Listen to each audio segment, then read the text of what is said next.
Biloxi blues, it happens every night. Every night. And I ain't never met a riverboat dealer that could ever be a friend of mine. Have not. The summer heat never treats me kind, it leaves trouble on my mind. So I'm bidding farewell, putting in my notice, and I'll see you at another time. Say. This highway does not know my name, and I don't care. No, I don't care. Headed my way for another place, and I got 3 good tires and a spare. Right to the right. Just a white line gypsy getting out of Mississippi with just enough gas to get there. Low budgets live, not so live from the Low Budget Live Bar and Grill here in beautiful Middle Tennessee.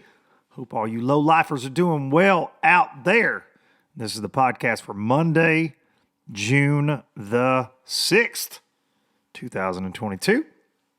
First June cast. First one. And I'd like to welcome all of you back. I'd also like to let you know that the LBL hats, I got some back in. I'll be getting those posted up. A lot of y'all been messaging me about that. Just wanted to open with that because, you know, as people point out in the comments, I like self-promotion sometimes. You know, it is low budget, but it ain't free to do all this madness. No, I appreciate the support from all of y'all, and it's really awesome to get pictures of people holding fish, wearing an LBL hat out there on the water. So I'm going to get those back up on the Shopify website and get y'all a link. Be on the lookout for that. Hopefully this week, man. I've just been, I don't know. I feel like everything's a whirlwind. I talk about that on here all the time, and I feel like it becomes cliche where I'm like, it's been a crazy week. It's been this. It's been that. The man, I have been going and going and going and going and going and going for really all this year. Really just 90 miles an hour everywhere. But grateful for everything I get to do. But man, I am. I don't know. I don't know which ends up some days. But I will get those up on there and then try to get them shipped to you as quick as possible. Thank y'all. Little late today with all the running around. That being said, today's podcast, y'all aren't hearing it in the morning like you normally do. I'm recording this on Monday morning, June the 6th, because crazy weekend. Been traveled all week. Last week, had the Alabama Bass Trail. 100 down there on Neely Henry with the LOB himself. I need an LOB button on here. I don't have one. An LOB himself. Trey Swindle, and we end up sneaking us a top 10 down there on the Coosa River. Ended up in ninth place, won us a little folding money, and solidified ourselves in the old Angler of the Year race going into the last one of those against that group of hammers. So I think we're 16 points back, but like 6th or 7th in the AOY, coming to the home pond on Pickwick for the last one. A lot of really, really great Pickwick fishermen in it. But I like that time of year, and we'll see where it shakes out. Hopefully we can get down there, and it's mid-November, so we got a while. But hopefully we can figure something out, man. It would be really cool. It's an honor just to mix it up with that group of guys. The ABT 100s I've talked about on here before. Really cool trail. $25,000 first place, first of all, on a Saturday. Very cool. Kay Donaldson and crew at the ABT. They run an incredible trail. They got live coverage provided by Anglers Channel. Chris Brown and the crew out there just, I mean, it's impressive, man. It's impressive. You roll up, it has I've been fortunate to fish a lot of big events, be around a lot of big events. It has a big event feel. Even the ABT, the 250 boat trail she does, they have that feel. They also have stone cold fish catchers. It's crazy, the level of competition. I think it's one of the toughest trails in the country, and I think many of you would agree with that. But these ABT 100s, last year was the first year.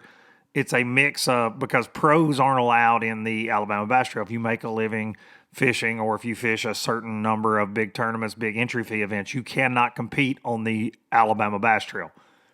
With these, you can, but you can't have it can't be Gerald Swindle and Brandon Polnick in a boat together, but you can have one pro. So Scott Canterbury, Wes Logan, G, freaking Justin Atkins, Justin Hamner, Greg Vincent, Clint Davis. There's a lot of elite guys that jump in these things mixed in with these just guys I fished against my whole fishing career around Alabama. They're just stupid good. Like, it makes no sense. So Trey and I decided to get in this year, and we had a good one. Barely missed a check down at Jordan, and then we were able to finish ninth there at Neely Henry. Freaking fun, man. I said it after the last one. I just got on here and kind of gloated about that team tournament format is the core of our sport. It's how everybody starts, and it's so much fun. It's so much fun practicing with your buddy. It's fun being able to lean on each other in the tournament. You know, hey man, I missed that one. I lost that one. Fire back in there and try to catch it. Or, you know, hey dude, I'm sucking today. I hope you can pull us out of this. Or, you know, just kind of coaching each other up. And Trey and I had that day. The video hopefully turns out okay. I'm going to try to get it edited and put up on the channel. But I filmed the whole thing all day long. And, man, I hope that you can see a lot of our misses and things. But we had a plan going in, and it just went to hell in a handbasket within the first 10 minutes. It was missed fish, lost fish, and we knew, for us anyways, what we had been doing shallow, we had a very small window of opportunity. And, man, it was over quick. And we were able to catch 2 keepers, but we lost some really nice fish, missed some fish, you know, throwing a swim jig and a frog and a buzzbait shallow. We could see the fish, you know. It's you can see the side of the fish as they roll, or you set the hook and barely roll one over. I smacked one off the side of the boat trying to boat flip. Just stupid stuff right out of the jump that morning. And mentally, you know, it takes its toll on you because you know it's hard. You know these guys are going to catch them. And, excuse me, let me get a drink. I was yelling at Tennessee baseball last night, so I'm hoarse. Go Vols, by the way. Go Vols. But it gets to you, and when your game plan, when like your C or D plan becomes your A plan early in the day, that's always a weird one, right? But you got to mentally figure it out. And he and I, we tucked tail at like 9, decided to scrap what we were doing and go to an offshore deal that he and I had practiced on Friday. We had like 3 bites doing it. And it's 20 miles down the lake from where we were at. We take off. His freaking motor goes into Guardian mode. Sirens going off. It's like 9:30 in the morning when this happens, I guess. And I'm like, well, you know, this was fun. And I'm Debbie Downer, and he is too. We're going off the cliff, you know, as far as it's like, well, all right. And his mom and stepdad were staying at a campground on the wall. I was like, well, they can just come get us, you know, bring your trailer maybe. But so we get it back going, and I said, dude, just keep going to where we're going. Like, if we get down there and we break down, we get down there and we break down. So the siren goes off, the motor goes back to full power. We get down there and immediately start catching them. Now, not fast and furious, and you'll see that on the video. We probably caught 10 keepers all day, but we're able to put together 14 pounds.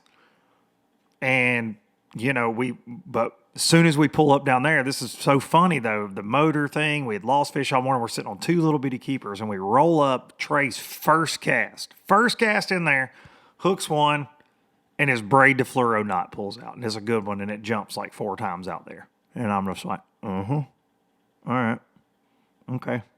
And he's fighting mad, I'm fighting mad. I fire a drop shot in there right behind him, big one. Just loads up on it. I lean into it, the lake's full of big spots. It gives me one of those. Comes off. And I said some stuff that won't be on the YouTube video, but it was just like, what is going on today? What is happening? And we just kind of had a come to Jesus meeting in the boat. He and I re-rigged a couple things. I fire in there and I catch one, get them fired up. Trey catches a big spot. Then he catches a 5th one. And we hunt and peck around, get up to 14 pounds. So end up in the top 10. A lot of fun. Motor gave us hell coming back in. We didn't think we were going to make it back. It was just nuts. We ended up weighing in 10 minutes early because of that. just crazy, but to overcome all of that in a day of fishing, I think that's very important. I always say it's what you learn, or it's what how you adjust, and I think that I'm real proud of obviously having a top 10 against that group of guys, but to be able to overcome that, because man, I am certainly will go down that rabbit hole of negativity and quicker than I should. And Trey was headed there too, but we were able to kind of get it back together. So fun weekend. Then I drove straight home and went to the Steelwood show. One of my favorite bands. Great Southern rock country band. Just they're so freaking good, man. And they I've seen them twice this year now, but I got to take the boys. I got to take Hudson and Ryder to go see them, and it was a really cool dad moment because they're really into them, and watching them sing along, and it was a fantastic night of music. So running wild right now, to say the least. All right, let's. I want to thank these sponsors real quick, and then we're going to jump into it. We got a great guest today. Part of the reason that we're a little bit delayed is I wanted to be sure I could talk to him. Been trying to the last couple of weeks, and really looking forward to it. But first and foremost, StarTron, kicking ethanol in the teeth, in your weed eater, in your chainsaw, in your lawnmower, but most importantly, in your outboard engine, because nothing ruins a great day on the water like an outboard engine that will not run because of stupid, dumb ethanol. I say it all the time. Ethanol is like that creepy uncle at the cookhouse, like, what are you doing? You got you a girlfriend that you can't get away from, right? Like you can't. Hey, come here. Come on back over here. You just can't get away from him. Cannot get away from him. Ethanol's like that. It's like, hey, it's okay. It's okay. I make this gas a little cheaper. It's already $17 a gallon, but I make it a little cheaper. And then it goes. Ruins your engine. Just like that.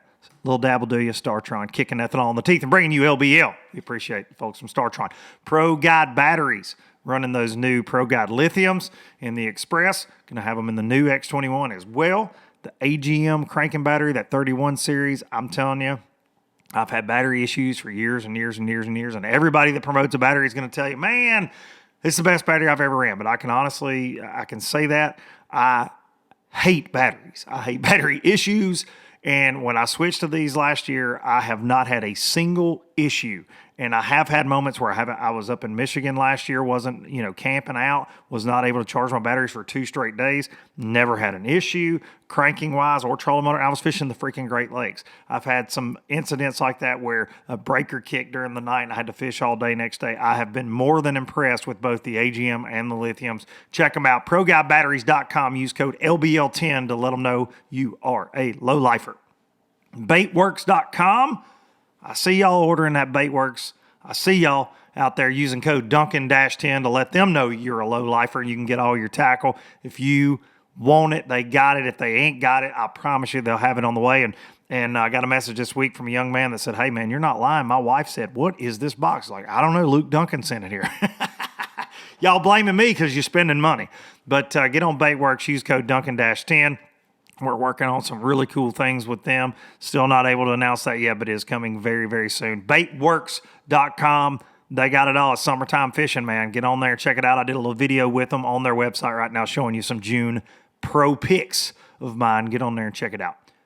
Baitworks.com.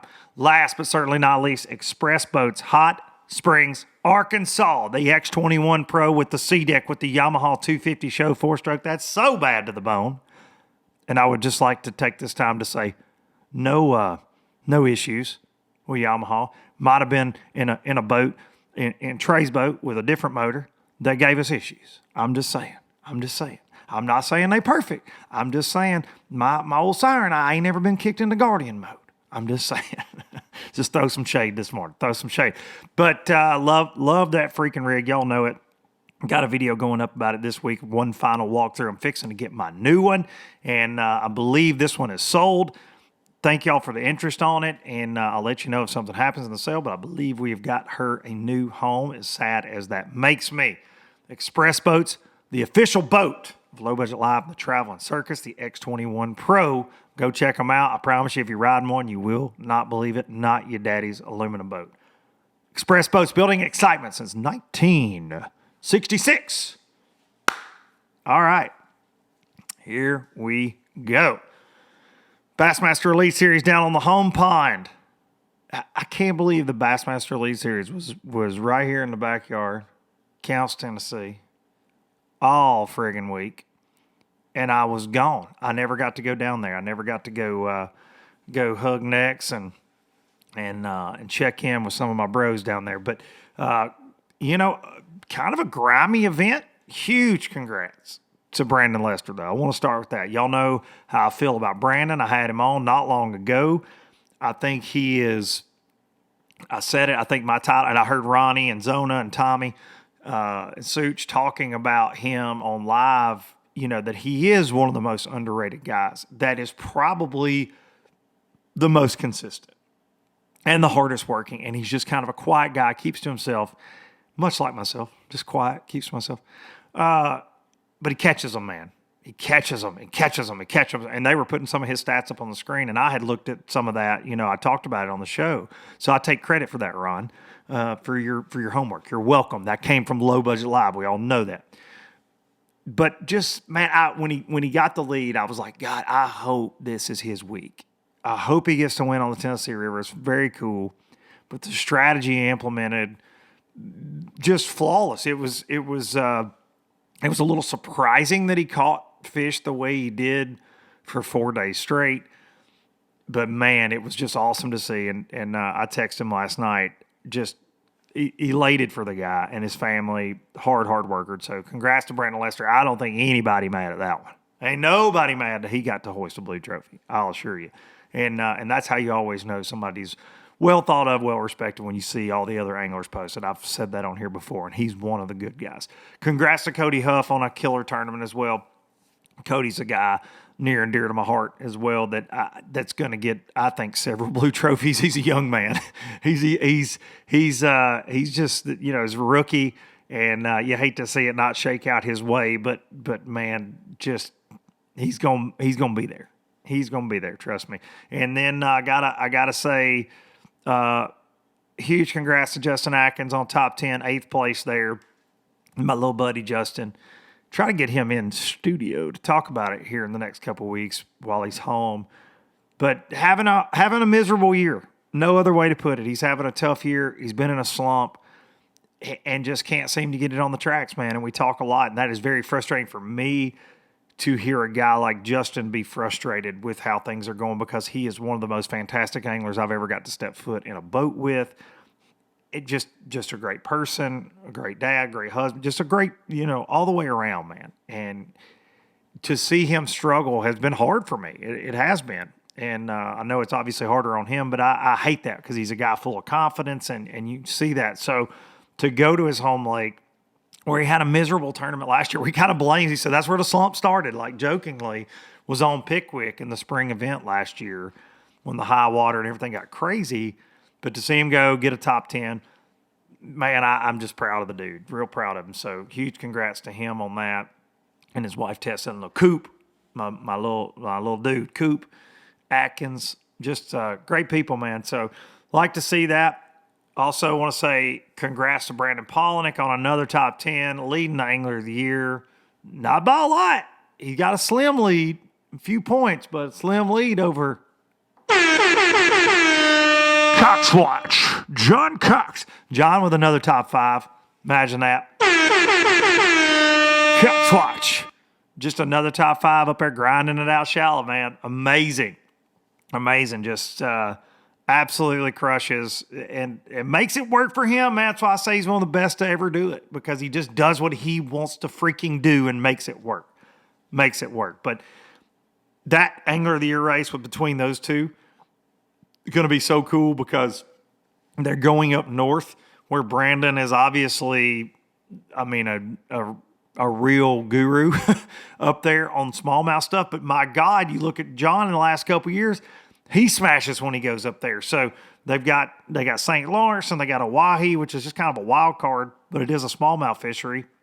And then they end on a river rat hole where Brandon's had success as well, but just that shallow water, grimy, going to be a tough grinder of a tournament at La Crosse. So, man, I think if John keeps that close, that's going to be a lot of fun to watch going down the stretch. But I wish Brandon the best of luck, though, getting home. He's on a 31-hour drive right now as we speak, trying to get home to Tiffany and their first child. She has not gone into labor yet. I saw that he and Kyle were driving back across the country to try to get home and make it in time. And I know he had just a very stressful week because her due date was last Monday.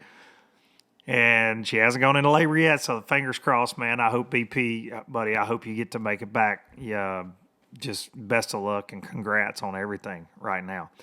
All right. BPT going on at Watts Bar. And, man, I don't know. I'll probably piss somebody off with this, but what's new, Watts Bar is just a gar hole. Like it just is. Maybe it's just this year. Maybe it's always been that. But, MPFL was there. Our guys, Patrick Walters, over 15 pounds a day average to win. They caught some fish. It took, 10 pounds a day or something to get around a 40th place check. In our event, 5-fish tournament that had to be 15 inches. Had to be 15 inches. Bass Pro went, and I even heard Andy Morgan complain about it in an Instagram video of his. They went minimum weight on this like 1.8, which is, I would say, not a 15-inch keeper most likely. I mean, you get some long, lean ones. You might get a 110. I don't know. I'm not saying they're 2-pounders, but that 1.8. But God, if they'd have gone 2-pound minimum, dude, the weights would have been so freaking bad. I think they've had 2 rounds now as I record this, and it's just sucks. Like that lake is, I don't know, man. And the city is trying to get, they want to have tournaments there, but they built this ramp that's kind of weird and it's not set up. I don't know. There's a lot going on there.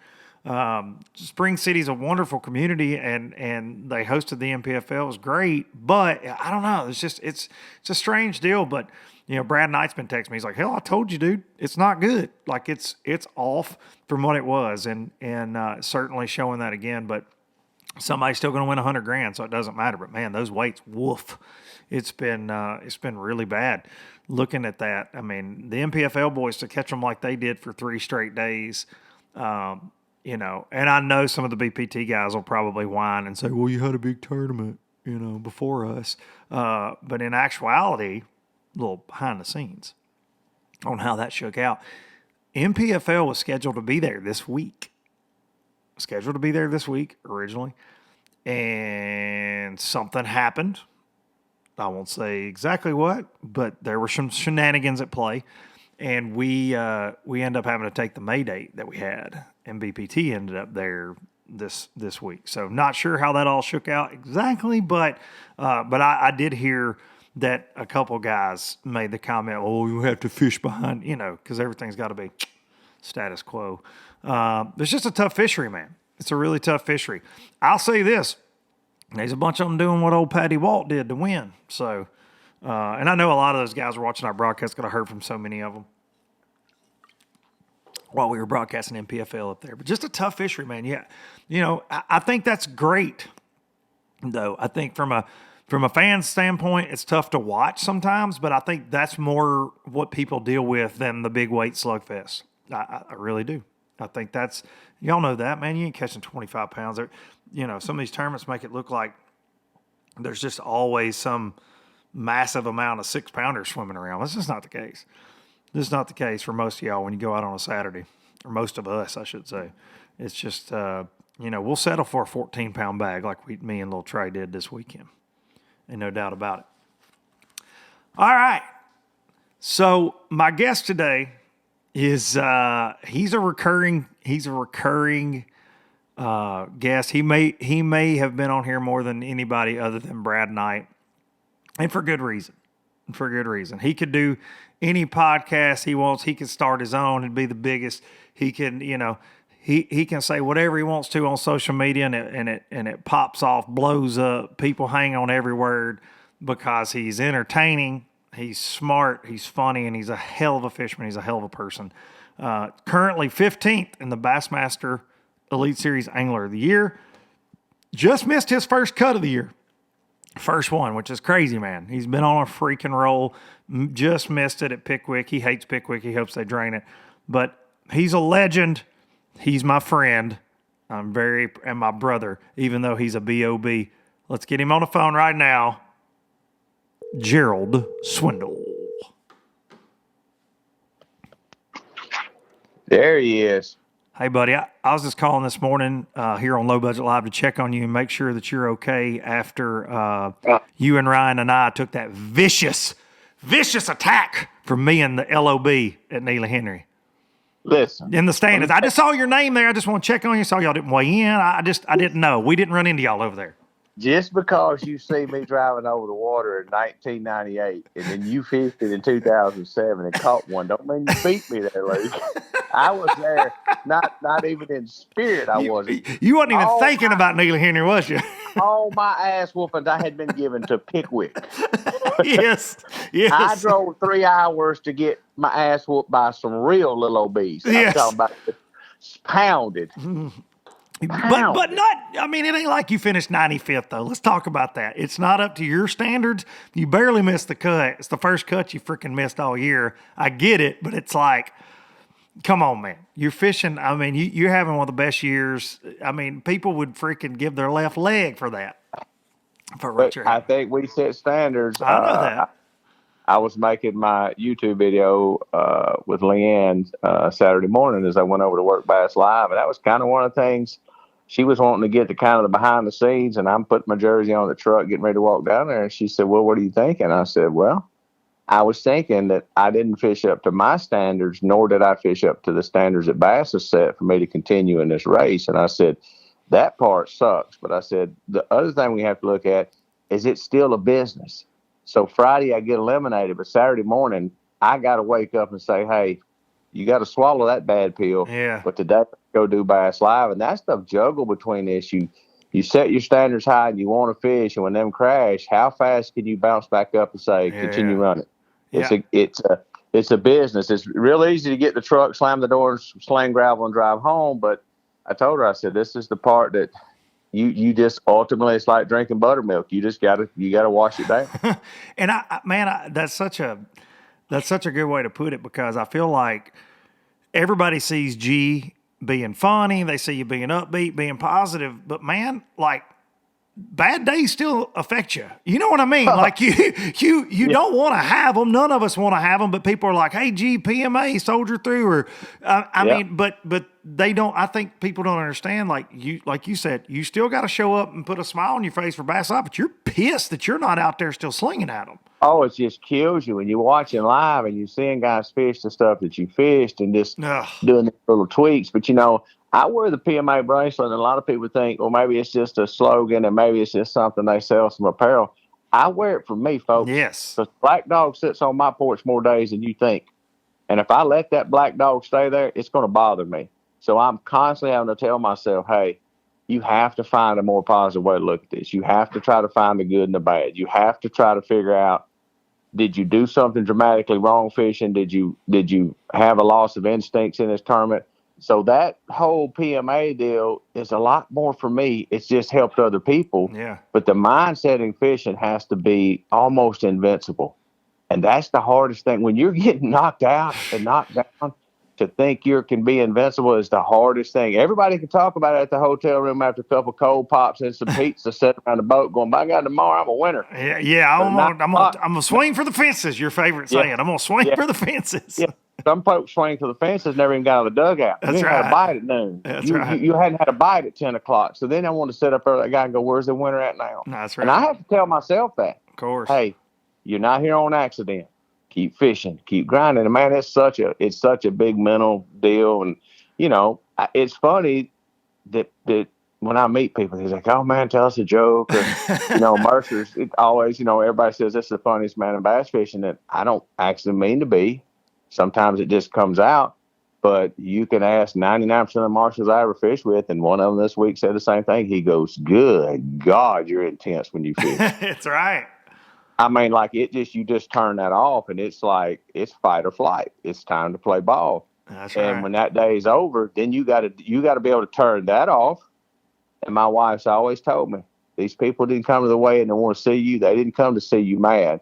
They come to see the G-man they see every day, the one that's always trying to find something positive. So if you feel like you can't do that, then you're going to lose on the water and on the land. So she's always telling me, they just want to see you smile. You can be mad in the camper, just walk it off. God, what a lesson. Man, do you, when you talk, going back to like the PMA bracelet, and I know that is very much a thing where you're like, all right, get your head back on your shoulders. Let's figure this out. But because I know Leanne, she posts her sandwich bag notes. And I always have thought that's like one of the coolest things, going back for years with you guys. But is that something that during the day you find inspiration in as well? Is that something that, like, if she didn't do it, like if she missed a day, would you be like? It would bother me. Yeah. Because on day one, I opened that sandwich bag up there, and I had 4 fish.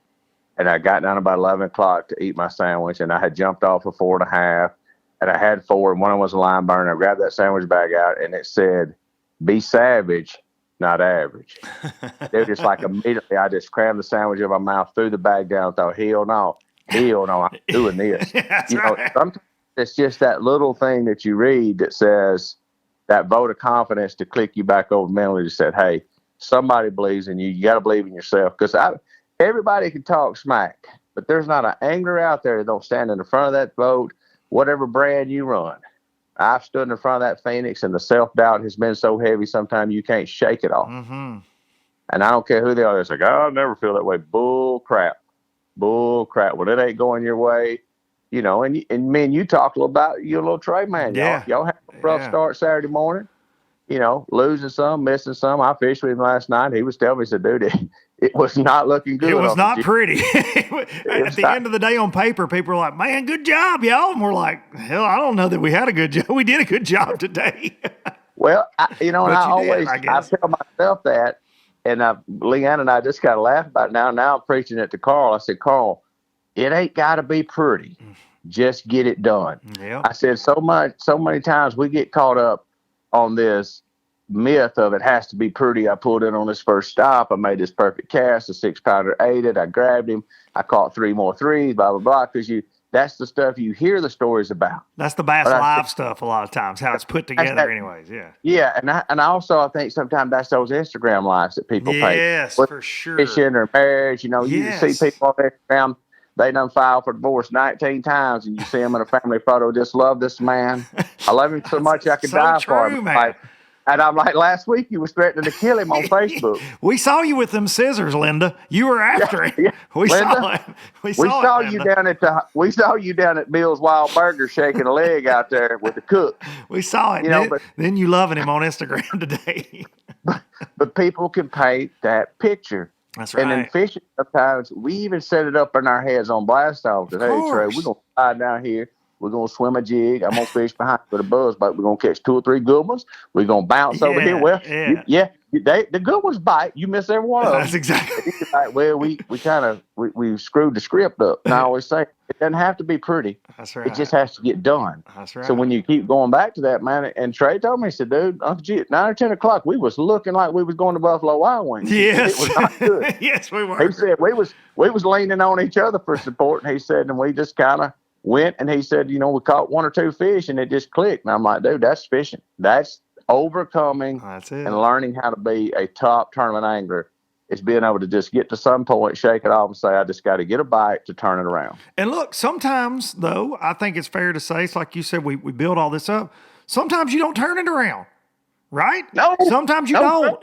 Not every day you're going to go, well, I'm going to read this sandwich bag. I'm going to look at this PMA, or I'm going to look at Trey and go, hey, come on, let's go, baby. Get fired up. And then you're going to go catch 20 pounds.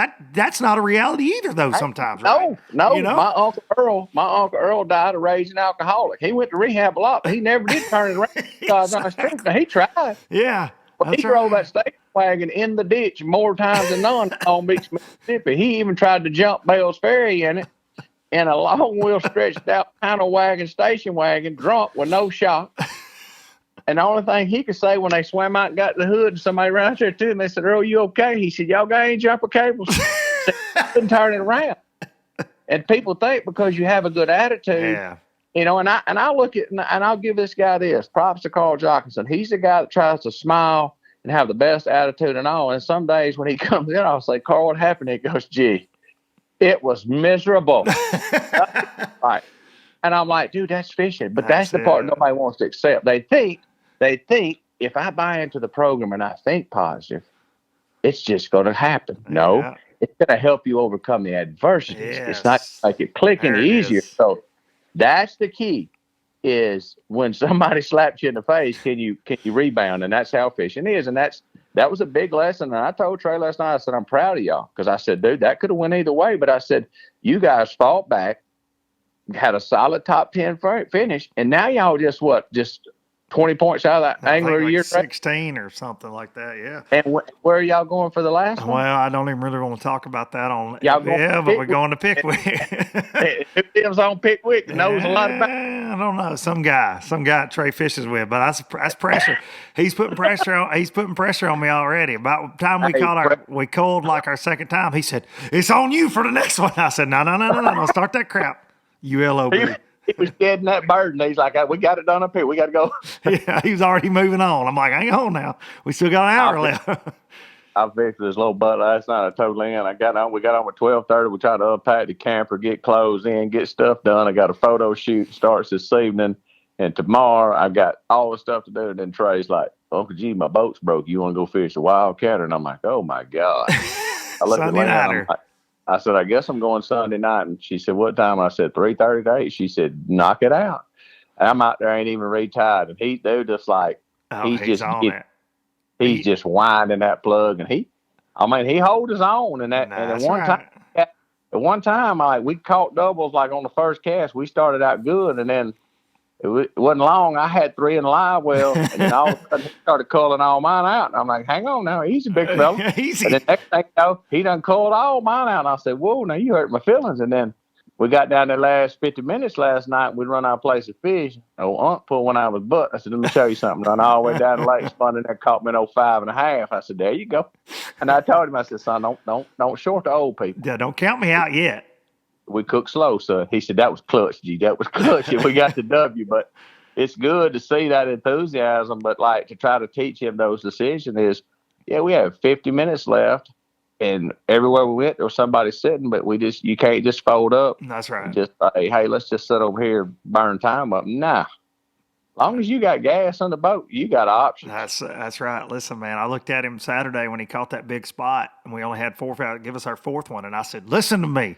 I said, there's a lot of ball game left. Like, we got to go. Come on. Like, we're doing the right thing. Like, don't get down. Because he had been down, boy. You in the back of the boat holding up 4 fingers like Alabama. Fourth quarter. That's right.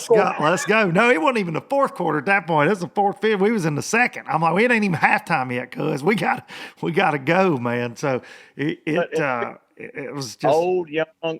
I wish that was a way to teach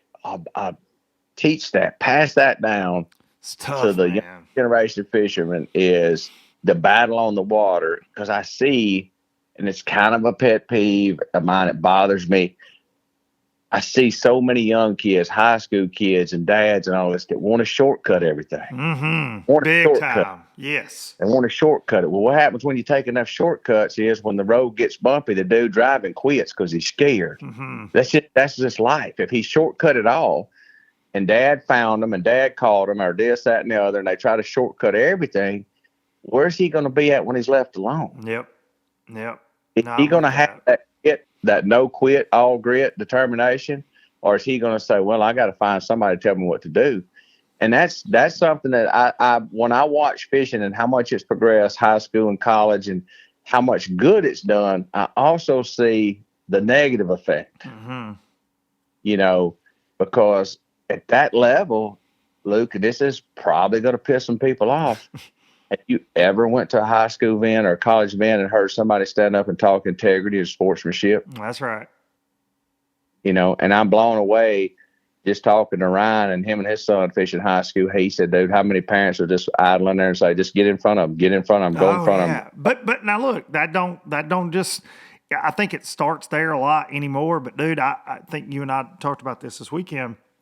Trey and I had, and it wasn't, I won't say it was just like blatantly terrible, but he and I were fishing a real small backwater to start the day, and we had a guy just power idle through right where we're at and go up and start ahead of us, which is just kind of, and people listening to this probably say, quit griping.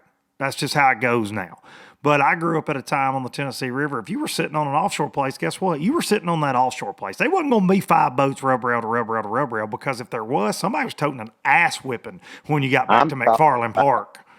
I'm talking about a Kentucky Lake parking lot ass whooping. Yes. I mean, like, whether that was Wheeler, Gunnersville, Pickwick, Kentucky Lake, like if you pulled up on a guy that was already on a spot, dude, that just, and now look, at y'all's level, I know things get worked out sometimes. Sometimes they don't get worked out. But like, they don't.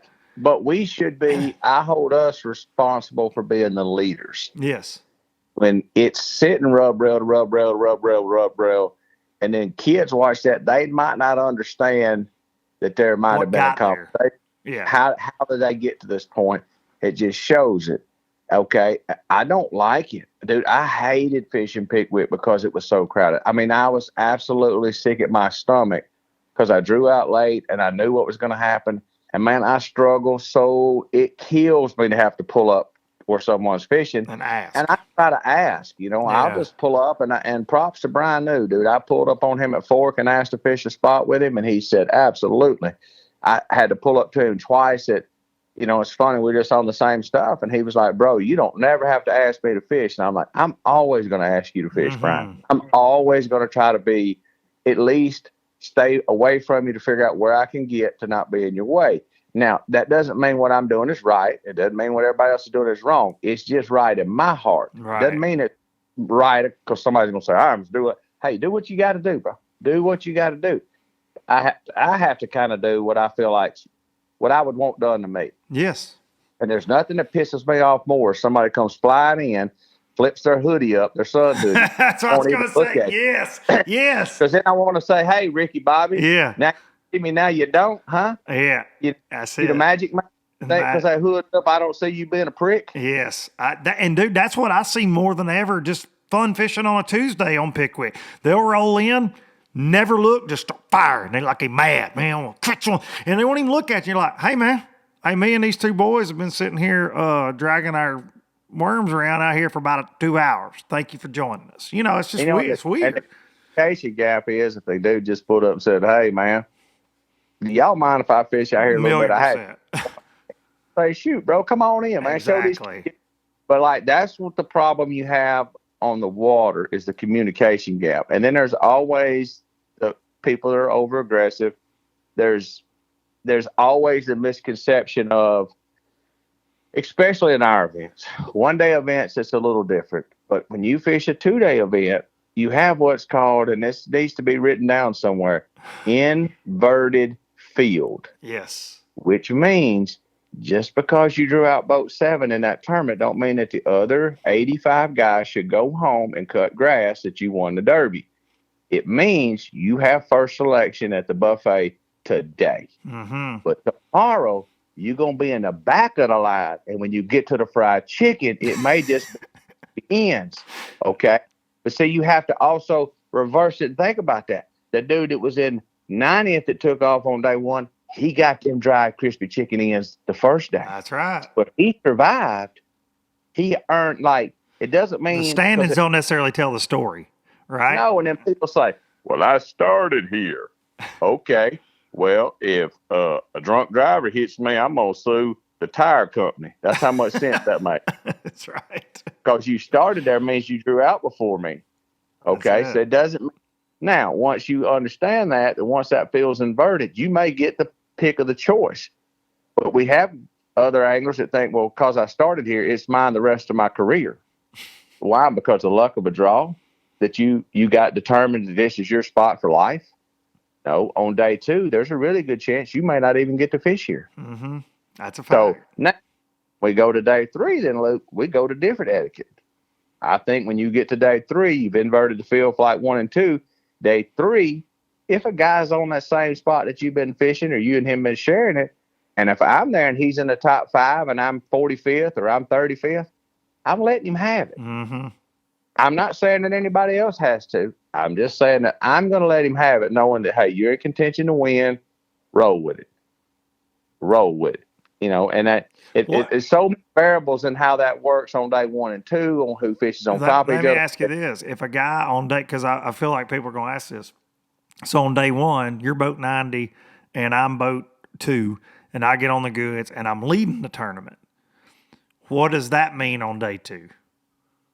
Nothing. Nothing. Just hey man, I wanted to get here and you were here. I could have been leading or in second. Is Well, that kind of that? I'll pull up on that guy and I'll say, hey man, if it's day 1 and it's that good a spot, you pull up and say, hey, Let bro, them know. you want to fish here today by yourself or tomorrow by myself? And if he says, I don't want you to fish around me, leave today, then you say, no matter how much you catch, how much you do, you made the rules. Yeah. You made rules the rules. of battle have been established at that point. Right. So you showed that. So tomorrow I'm going to have zero sympathy on you. Sympathy's in the dictionary between shit and syphilis, and I'm not going to have any. But you didn't have any on me today. See what I'm saying? You just let them make the rules. They play the game. Do you think it's would be wise for people, like if you do draw that late boat number, to let somebody know, like your first stop needs to be at least, like if you got That beat good to a spot. spot, like, hey man, because I think we get there are gray areas and all this, but I think and you and I talked about this yesterday, one of the gray areas you do get into on a day 2 situation is you get that classic, you weren't here yesterday, I didn't see you anywhere around, you just saw I was here, and we hear that bull crap all the time. I mean, and when you run by there that morning, let's just, for instance, Pickwick, there's 11 heads of islands on the face north there, and there's a school on every one of them. That was just facts. So when I took off, there was 3 to 5 boats on every one of them. Mm-hmm. So when I run by them, I might let off of it and look a little bit and run again, let off of it. But like, where would you want me to fish on day 1 there? Exactly. You know, so you're like, it's pretty much a basic community hoe. Now here's the wild card in that. Let's just say Lester's situation. He was off by himself, didn't have another tournament boat around him on day 1. Caught him there and left. You know, now he don't know what happened after that. That's right. Hard to know. There. So when he goes back the next day, you know, and a guy ran there and started, that's kind of complicated. Yeah. And then it always comes down to the size of the spot. Yes. There are spots that can be fished by 2, and there's spots that can be fished by 1. But if you're throwing in a 15-foot cast and you're spot locked and a guy comes in and starts throwing over your line, I don't care what term again or what anybody says. In my book, that's wrong. Mm-hmm. And you know how big the target is when you get there, or you should. And you have most of those offshore spots, 2 boats is crowded. Way crowded. Yeah, that's what I was going to say. I fished an FLW on Chick one time, and dude, there were like 9 guys sitting on one of the best juice holes. I fished this one as a co-angler, and my guy went out there in the middle of it. It's the most like ridiculous thing I've ever been a part of. I'm like, nobody's winning here, guys. Nobody's benefiting from this crap. Like, and let's throw the other wild card in there.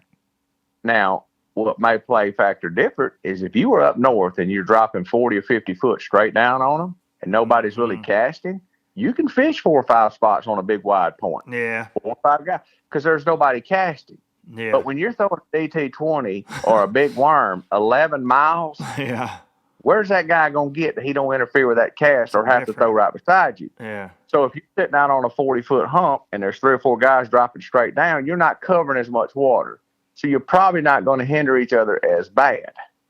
Is there anything a tournament organization can do? Because I think Cave with ABT, they've got a rule. I forget what the exact written rule is, but I think, it's 50-yard rule. Is that dangerous? Is that something that's good? You know, like the problem I run into is like with elites, we really don't have a rule. Mm-hmm.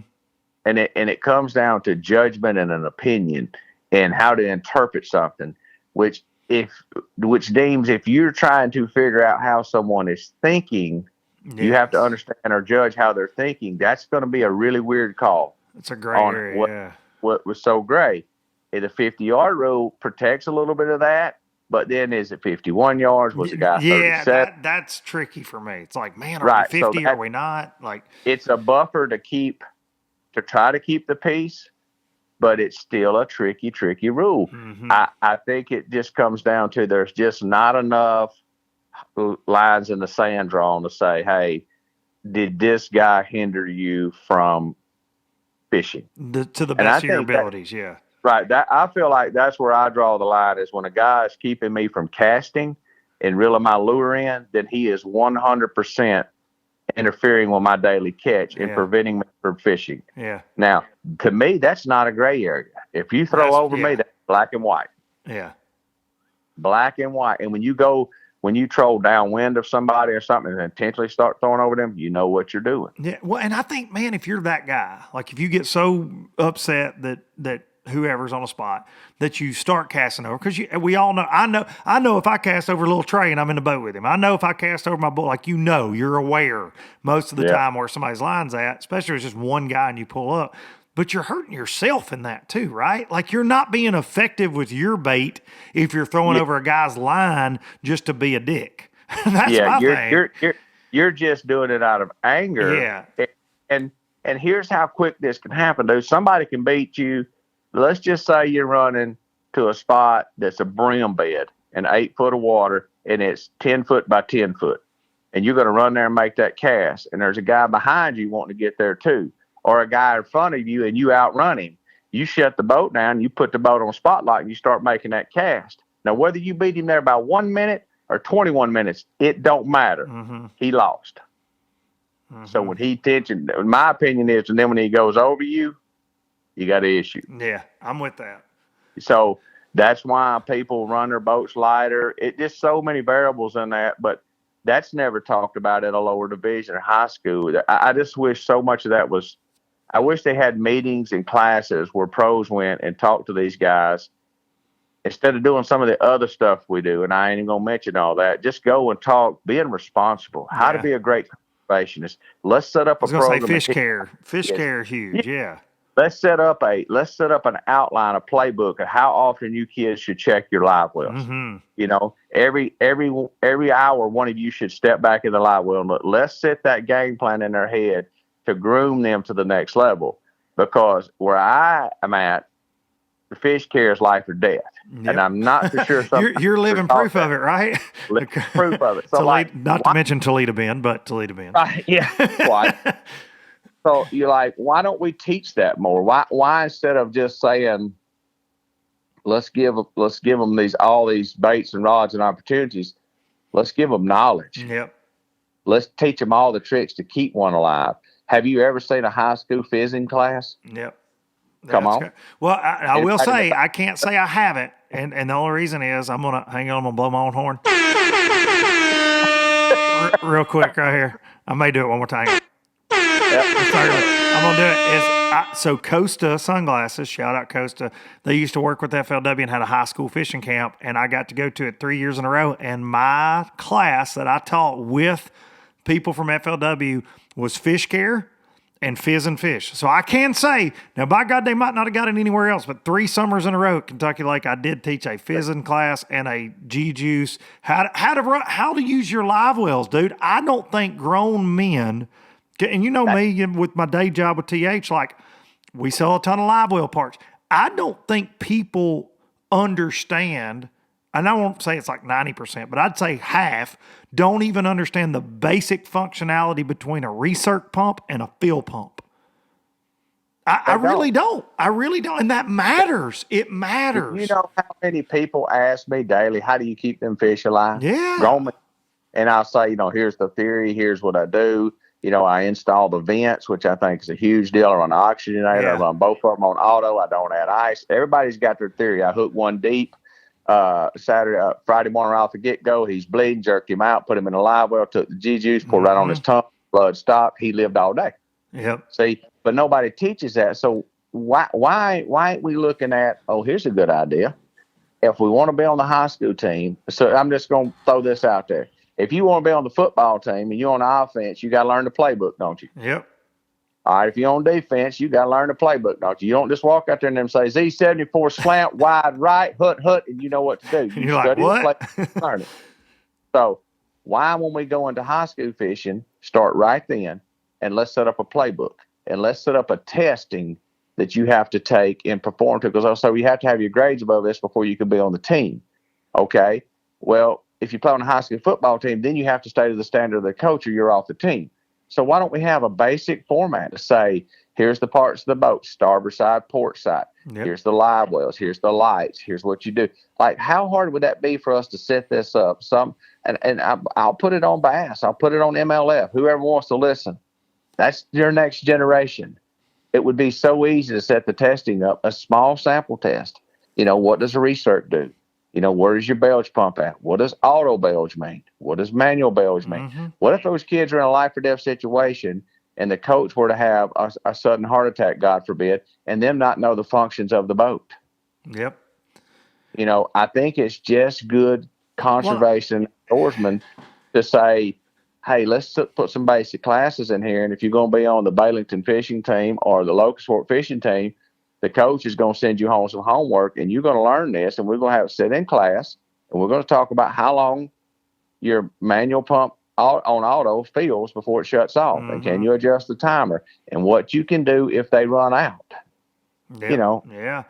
That's all this little stuff, not tying, sportsmanship, how to get a hook out. I like that. And here's one: backing a trailer. Being prepared to put your boat in the water at the launch ramp. Strapping the boat, going around somewhere. Seriously, like that sounds silly. People listen probably like, oh, this is crazy. Man, how many times you pull up at the ramp? I know even with my boys, like going fishing with my boys, like we have a system. But I'm working to right now I'd put Hudson in, he puts the trolling motor in, and he comes and gets me. And that's cool. That's fine. We're good to go. But I try to teach them, hey, man, have everything ready when you get ready to launch. Like have your straps off. Don't do that on the boat ramp. We all see it. It shouldn't take that long to put in and take out a lot of times. And it does, unfortunately. Everybody wants to learn to catch more fish, but I think we should really take a lot of time to focus on the preparation to get there to catch more. Yeah, there's a lot more that goes into it. And, dude, I know we're talking high school and college a little bit, but, man, I think the same goes, and you could never enforce this, but I think the same goes for a Tuesday night or a Sunday night or Wheeler, Wilson, Gunnersville, Pickwick, whatever, because those tournaments – as fun as they are, can take a negative toll on a fishery too, right? If everybody's going out killing fish, they don't take care of them the right way. Be extremely detrimental. Yeah. And I'm really glad to see even a little tournament train I fished last night. They're all 3 fish limits. Yes. And I think, and I've often wondered this, and this is not going to be a popular opinion for a lot of people. And I've talked about this with Kay, and she agrees 100%. I wish that the people at Bass and MLF, MPFL would all get together and say, we're going to write a full-on outline and help each state regulate tournaments and what should be there. And the reason I'm using them, even Alabama Bass Trail, is they have the highest percentage of live release rates. Sure. All right, so let's say we're going to look at Gunnersville, and to have a tournament over 50 boats. And I'm just throwing examples out, so nobody just starts sending me emails. Don't care. Don't start hitting all caps. I'm just saying, if you had a 50-boat tournament in June, here's all the regulations you have to have. You have to have 2 holding tanks. You have to have oxygen flowing in them. You can only weigh in 3 fish. These are things that I think we can help the state regulate off our knowledge, using the ABT information, using the Bass information, using all tournament organizations' information to prove this is how the best way to keep them alive. And what bothers me is you see none of that. You'll see a 200-boat tournament, and they're just holding them in a bag in the concrete. That fish can't live in that bag but a few minutes. The oxygen runs out. So I'm like, if we regulated that, and that's on us. Oh. I mean, I'm taking full responsibility, because we should be pushing that. As much as we argue for grass and this and restocking, I think restocking works. Some people don't, but I'm thinking, okay, if we can't restock, let's try to keep more of them alive. Take care of what we already got. Yeah. Right. And I don't think that's asking too much. I know people are going to say, damn, geez, on this soapbox today. No. Geez, a lot of time think about stuff. When I see it, I think, if I'm a true conservationist and I love what I do, and I'm trying to pass it down to the next generation, where am I going wrong, Luke? That's what I want people to ask themselves. If you're truly trying to pass it down, what are you doing wrong? Not what are you doing right? We can all talk about what we do right. That's easy. I'm the guy that wants to look and say, what am I doing wrong? And how can I get better? I'm with that, man. And I just think that's something that's so overlooked. We want all the kids to get in fishing because it grows the sport. It does. It can also be detrimental if we don't teach them. Yep. I'm with that. It'd be no different hunting. I mean, let's all go get a couple 100,000 more kids to go hunting. give them all a 270. Don't even tell them what the creel limit is. Boom! Get out pow, there, boys! boom, get out there and shoot them up. Hey, hunt 100 foot high. Don't wear a safety belt. That's no. right. Yeah. Shoot everything that walks, boys. Let's go. I mean, I just think we are letting that generation down. I couldn't agree more, man. At times, and I know there are exceptions to the rules, so I don't want people to think it's a broad stroke. There's always exceptions. There are dads doing it the right way. And look, man, in high school fishing and college fishing, I've encountered them. You've encountered them. There are parents that their kids decide to get into it, and it's great. Maybe their kid's been a baseball player forever, and he says, "Hey, Dad, I want to start bass fishing." Well, that dad might not necessarily bass fish at all. He's never been a tournament angler, but he supports his kid. He figures it out. He buys a used boat. He buys a new boat. He does whatever. But they might not know. And that's what I love your points of maybe the Basses, MPFLs, MLFs of the world. They got to be the ones kind of running the show and be like, hey, we're the guys leading the charge on conservation and passing this on and extending the life of the sport. I think that's MLF. That was a catchphrase of theirs for a minute, but that is what we need to be doing. That is because you and I talked about this too off the podcast. I look at Pickwick weights. And I know what Pickwick is, right? I mean, born and raised there. I've seen it at its worst. I've seen it at its very best. And we're not at its best right now. We're just not. Now, did Brandon Lester catch over 20 pounds a day? 1,000,000%. Were the fish beautiful and healthy? Yes. Did he have a 6-pounder every day? Yes. Did Tyler Rivette catch an almost 8-pounder? Absolutely. But I'm coming off of 5 years ago, there would have been a 9 weighed in this tournament. There would have been a 28-pound bag. There would have been 20-pound bags a day. Yes, that's what I was going to say is it would have been 17th place down to 60th 5 years ago. I mean, when you guys hit it on the head. And so I worry, man. I do. It's like you said, there are 11 spots. There are, we have so many huge, whether it be college, high school. We've had an FLW this year, the Big 5 deal. We had you guys. There was an Open last year. There's going to be, an MPFL last year. Like Pickwick, it's like Gunnersville. It gets pummeled, and our grass has gone away. And I don't think that's good, man. And so I think that's why folks listen to this. That's why we get passionate about this. Now I will say, on Gunnersville with the grass and things like the weights that the Big 5 guys had over there looked a little bit like old Gunnersville. They had that week. They had a great week. It's not. I don't think we have as many 6-pounders in here as we did years ago, but we have a really, really, really strong hatch of those 2 to 3.5-pounders. And what sets Gunnersville different than Pickwick and Kentucky Lake is we have so much grass in it. Fry and the fish have a place to hide and get a break. There's fish that get in this grass and they don't get fish for. They don't get caught. At Pickwick, with as good as everybody is, and as good as the Garmins and the Humminbirds and Lowrance Electronics are and all that, they can't hide, bro. No. They can't hide. So, they don't get a break. And I just think, and now when you're seeing Wheeler kind of sneak back in, like it's been the redheaded stepchild. Hang on a second. What lake was that? Oh, you said, yeah, what was that? No, I didn't hear that. Radio edit. Let's look at Chick's grasses, and you've seen our weights wasn't great. How about a stroke? They're catching some big ones there now, but I don't think Chick's. No, definitely not. Upswing. Well, man, I think you can look at places like even Champlain. The weights aren't as good as they always have been overall and number of bites wise. And I think the St. Lawrence River, I think when we start going places with big events and it starts opening up, which is the goal, right, of a tourism department bringing us to a place that you want to showcase what you got. But I do think it has a negative effect at times as well. Well, I think once you showcase it, it then falls in the next step of what we've been chit-chatting about is when a giant organization comes in and showcase a place on national TV, all over the internet, how good it is, then that town has to be prepared to really, really watch what happens there the next 2 or 3 years and don't let different people abuse it. Mm-hmm. We welcome you. We want your money, but to have a 200 boat tournament, you have to have this amount of live release equipment. Yep. No, I'm with that. Yeah. Because they're coming. It's like the Field of Dreams. If you build it, they'll come. You go somewhere and jack them old biggins, I'll be like telling, I'll call you. Look, let's get the boat, man. Of We need to go course. That's there. just human nature. It's like, dude, did you see what they're doing in blah, blah, blah, Illinois? We'd be like, hell yeah, let's go. When we going? Illinois, let's go. But that's what it's designed for. But we have to protect it. Which I think when you look at the hunting aspect, they do that. Mm-hmm. You see all the deer killed in Illinois, Kentucky, and Tennessee. They protect them. Yep. You just go in there and have these big giant shootouts. It's pretty tight regulated.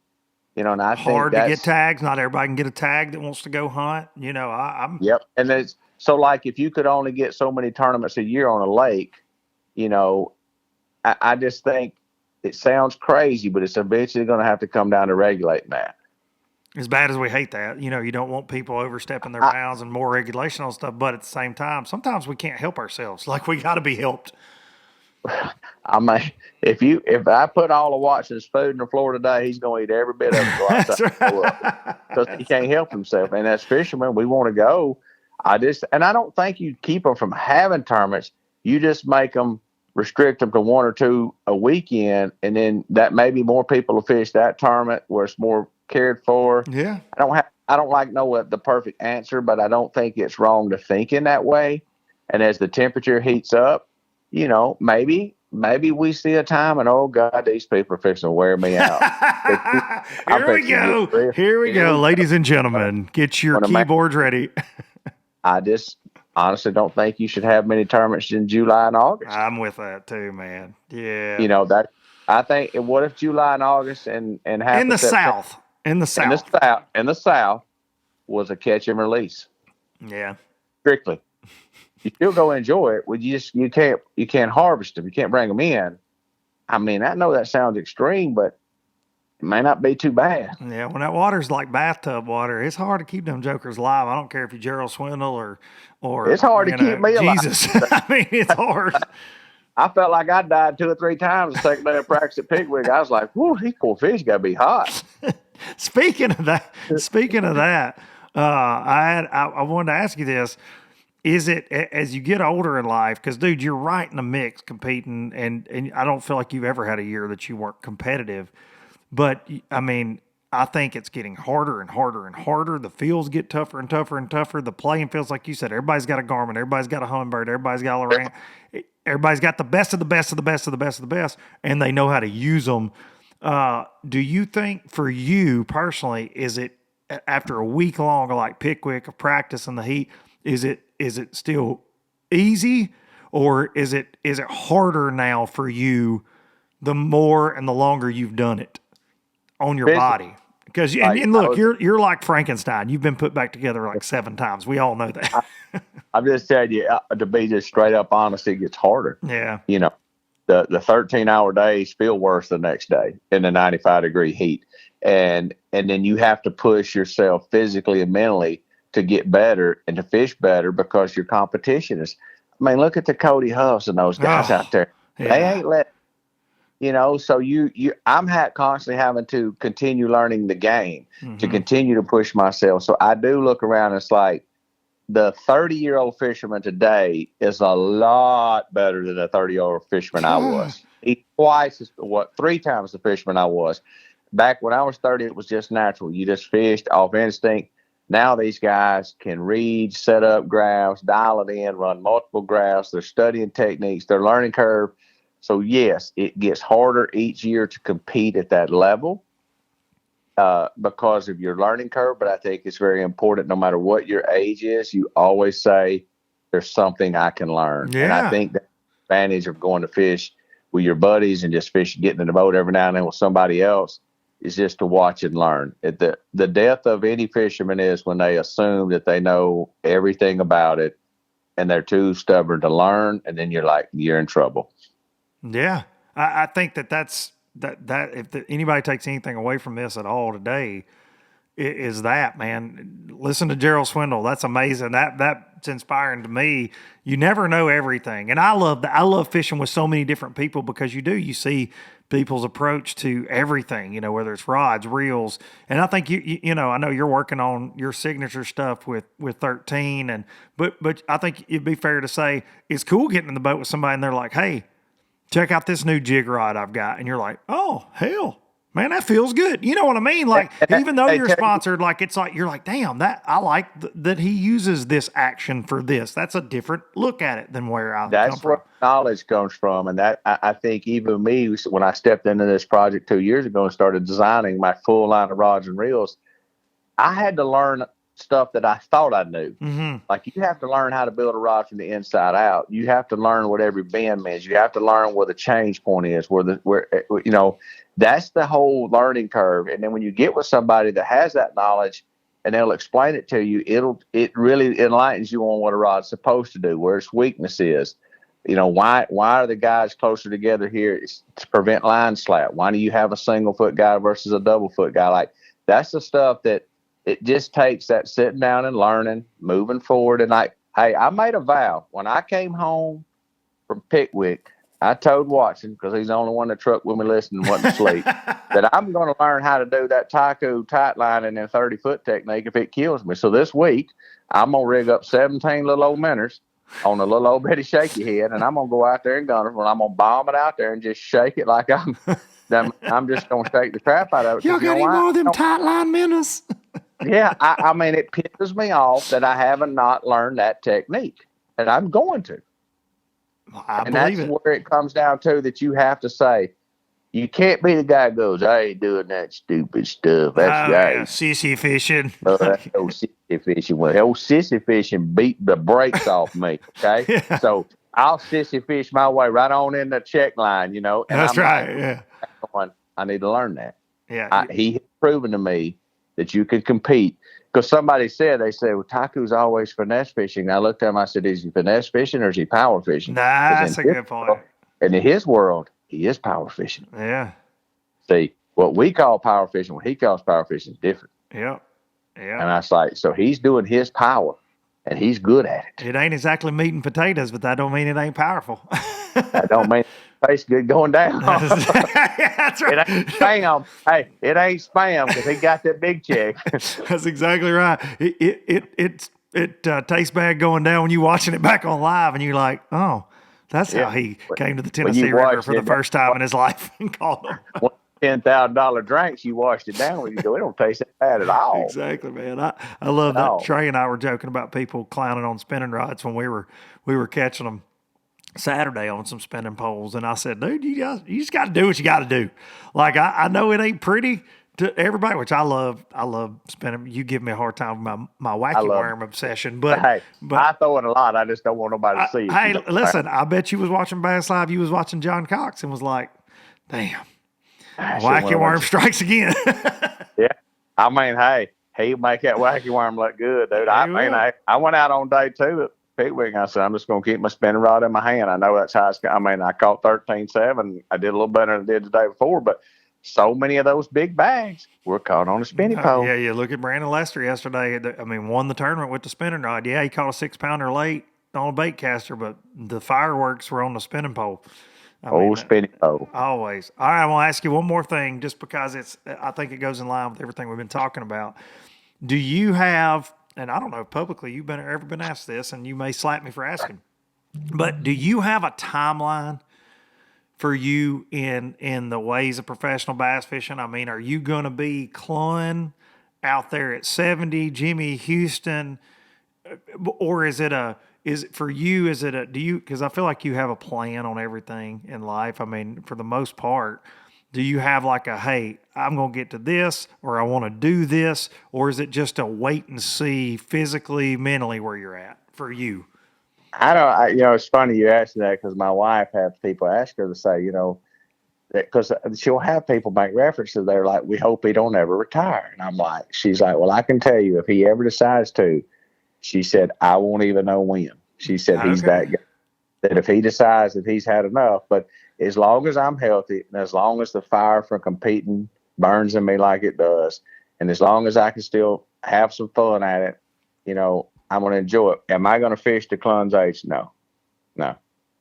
Because when I want to be able to take my grandchildren when they get old enough to hunt and fish, and we're going to catch everything and shoot everything.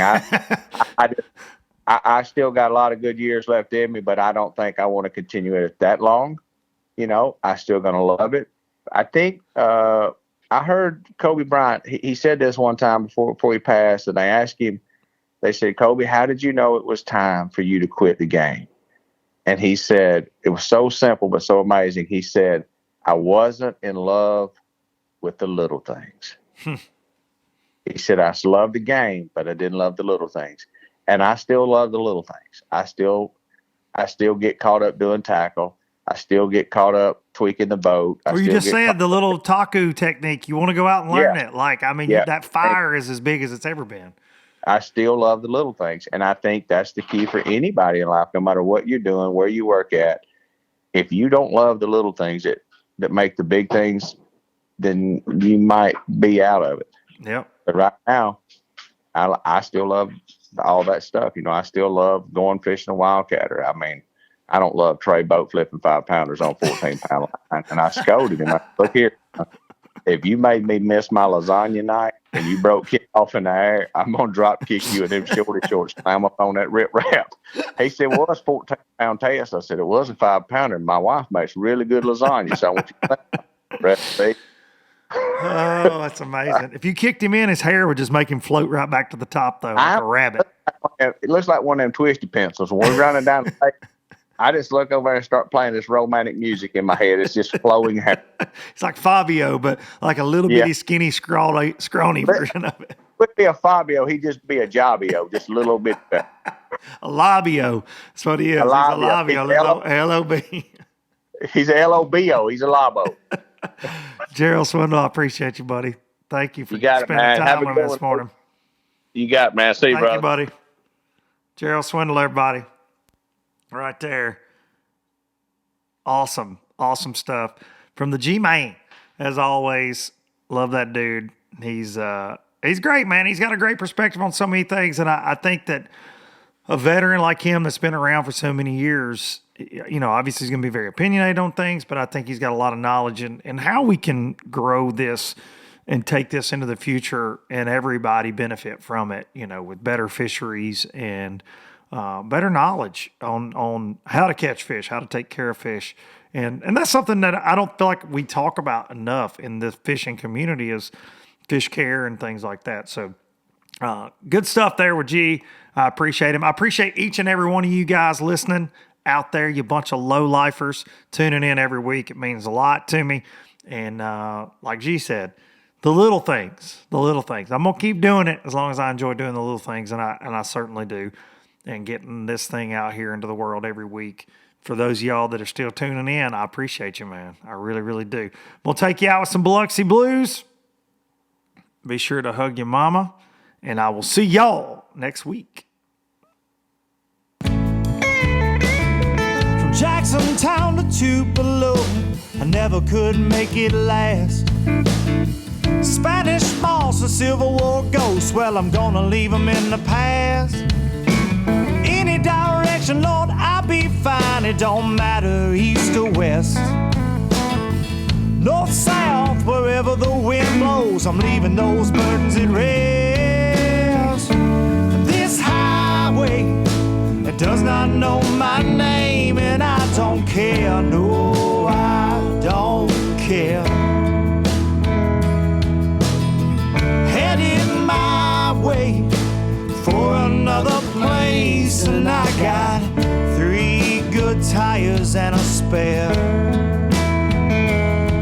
Just a white line gypsy getting out of Mississippi with just enough gas to